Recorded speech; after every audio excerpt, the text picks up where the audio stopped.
guys welcome back to my YouTube channel. दुईचोटी guys भने क्या हो यतिखेर म भर्खरै रातिको ठिक ठ्याक्क कति भन्दाखेरि 12:21 बजे म काठमाडौँबाट चितवन सेफली राइड भए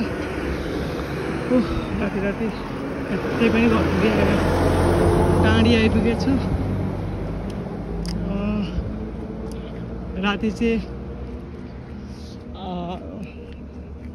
राति 2 बजेतिर म निस्केको थिएँ कलेजको प्र्याक्टिकलको कामले गर्दा फेरि यो कलेजको पढाइले गर्दा पनि यति दुःख पाइसकेको छु गाइस, पुरै छोडिदिनुहोस्। अनि दिनैभरि प्र्याक्टिकल भयो। 6 बजेतिर 7 बजेतिर हिँडेको थिएँ, अहिले 12:30 बजेतिर टाढी चाहिँ आइपुगेँ। अब यहाँबाट फेरि 10 किलोमिटर अनि लगभग 1 बज्छ होला घर पुग्दा। फेरि यस्तै छ जिन्दगी, भागदौड। अब यहाँ बाबा लिन आउनुहुन्छ, तर यहाँ बाबा चाहिँ आइपुग्नु लागि भएन भन्ने कुरा हो। सायद आइपुग्नु भएन कि त्यही पनि हिँड्दै जान्छु म बिस्तारै। डर त मलाई केही पनि लाग्दैन वास्तवमा भन्दाखेरि। आउनु चाहिँ क्या हो आउनु आएन नआए पनि म हिँड्दै जान्छु। ल हेर्नु 12:30 बजे पनि टुई हिँड्दै छु। अटो हो म लिन आउनुहुन्छ? आउँदै हुन्छ यसो सुइङ हिँड्दै जाऊँ भनेर। राति जे भयो सेवामा खटिनु भयो।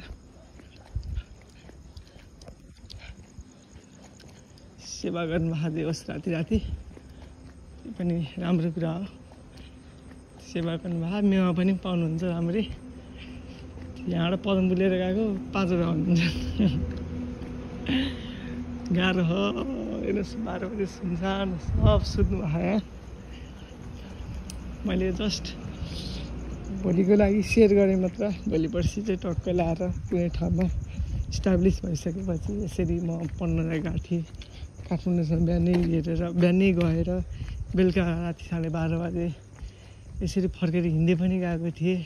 घरबाट दिन आउँदै हुन्थ्यो उताबाट भन्ने एउटा मेमोराइज होस् भनेर मैले अहिले चाहिँ प्रत्येक इभेन्ट्सहरूको एउटा भिडियोहरू बनाएर हाल्दै गरेको छु। तर आजको भिडियो चाहिँ खासै बनाउन पाइनँ, किनभने आज चाहिँ हाम्रो कलेजमा हाम्रो डिपार्टमेन्टले हाम्रो ब्याचले चाहिँ मेन्टल हेल्थ सम्बन्धीको प्रोग्राम गरेको थियो, मेला गरेको थियो तीर्थचन्द्रमा। अहिलेको समस्या नै वास्तवमा मेन्टल हेल्थको समस्या एकदमै बढ्दो रूपमा छ। किनभने मान्छेहरू यति यो मेन्टल हेल्थ यति बढेको छ कि प्रत्येक घरमा एन्जाइटी, डिप्रेसन, होइन, फ्रस्ट्रेसन, सुसाइड जस्ता कुराहरू चाहिँ एकदम दिन प्रतिदिन बढेको छ। त्यो मात्र नभएर टु मच स्ट्रेसले गर्दाखेरि मान्छेहरूले विभिन्न प्रकारको रोगहरू पनि लागेको छ। विभिन्न प्रकारको रोगहरूले एट्याक पनि गर्छ। त्यही सम्बन्धी साइकोलोजिस्ट चाहिँ मैले एकदमै पहिलेदेखि इन्ट्रेस्ट लागेको विषय। मैले मास्टर डिग्री गरिसकेपछि साइकोलोजिस्ट गरेर अनि पछि अब विदेश जानु पऱ्यो नि जाउँला भनेर सोचेको थिएँ। अब हेरौँ, फर्स्ट सेमेस्टरमै छु अहिले। अब बिस्तारै त फर्स्ट सेमेस्टर दिइसकेपछि अनि जाम्ला विदेशतिर। फर्स्ट सेमेस्टर होइन, के बोले फेरि साइकोलोजी भइसकेपछि अनि विदेशतिर चलाउँदा स्कोप पनि राम्रै छ भन्ने हल्ला सुनेको थिएँ। बुढा अहिले आइपुगेनन्, घरै चाहिँ हिँड्दै जाने कि म के हो कुरो। 12:30 मान्छे चक्कर मार्ने कोही छैन। डरन्ची चाहिँ यस्ता जब सिधार गेला नि जब त बाघको मुखबाट बाँचेर मान्छे म डर गोली मार।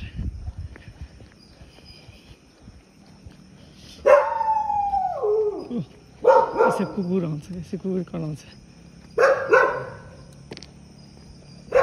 यसो कुकुरले कराएर झम्टिनु खोज्छ आऊ गरेर।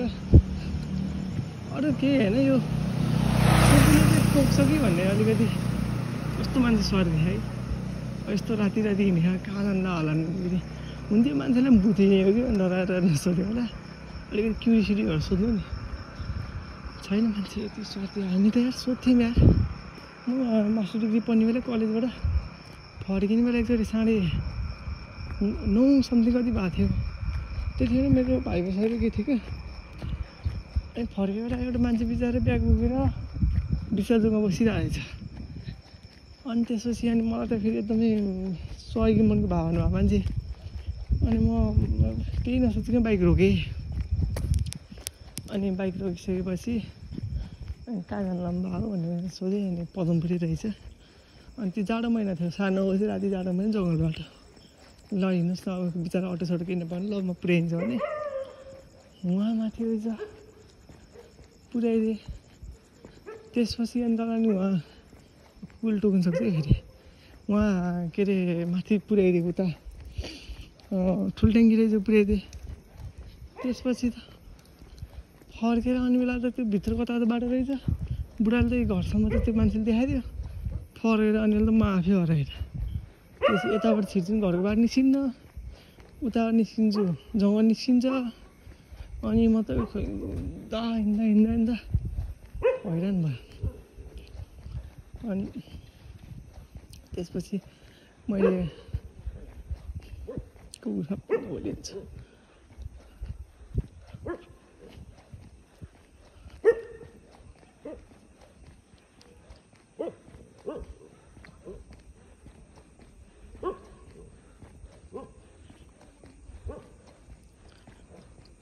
टोक्छ डरे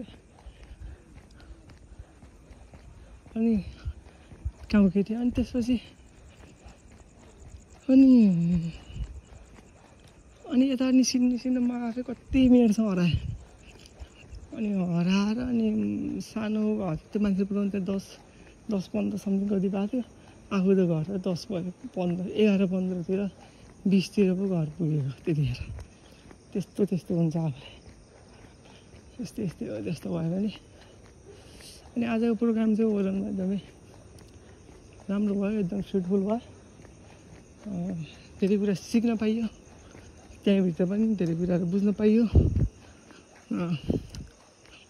यस्तै सिकेर बुझ्यो अब सिनियरहरू हुन्थ्यो साइकेटिस्टहरू आउनु भएको थियो डाक्टरहरू पनि हुन्थ्यो उहाँहरूले धेरै बुझाइदिनु भयो यो विषयमा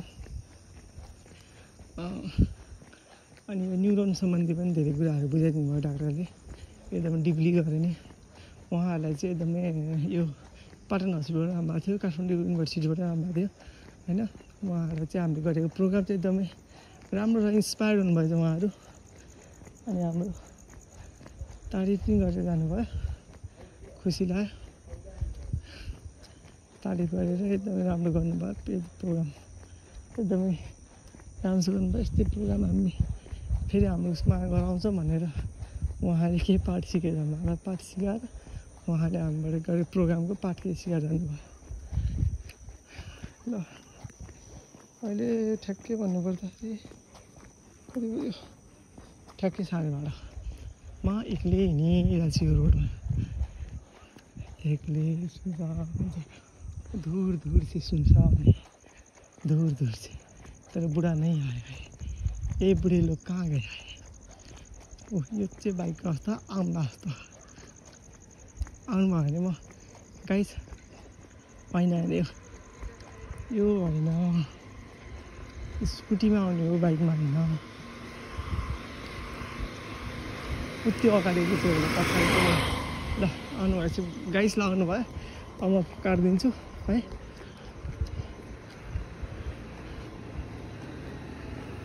बा मम्मी